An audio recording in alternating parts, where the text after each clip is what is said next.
नान्तोऽस्ति मम दिव्यानां विभूतीनां परन्तप एष तु देशतः प्रोक्तो విభూతేర్విస్తరో మయా.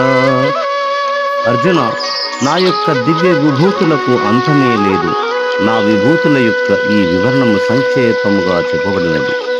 యద్యద్విభూతిమసత్వం శ్రీమదూర్జితమేవ వా తత్తదేవావగచ్చత్వం మమ తేజో అంశ సంభవం. విభూతియుక్తము, కాంతియుతమును, ఉత్సాహవంతమునగు వస్తువు ఏది కలదో అది నా యొక్క అంశం వలన కలిగిన దానిగా నీవు తెలుసుకును. అథవా బహునైతేన కిం జ్ఞాతేన తవార్జున ఇష్టభ్యాహమిదం కృష్ణం ఏకాంశేన స్థితో జగత్. అర్జున, విశేషమైన నా ఈ విభూతులను తెలియట చేత నీకు ఏమి ఉపయోగం? ఈ సమస్త జగత్తును ఒక్క అంశము చేత నేను వ్యాపించి ఉన్నాను. ఓం నమో భగవతే వాసుదేవాయ. భగవద్గీతలో ఈ విధంగా 10వ అధ్యాయం తెలిసినది విభూతి యోగం.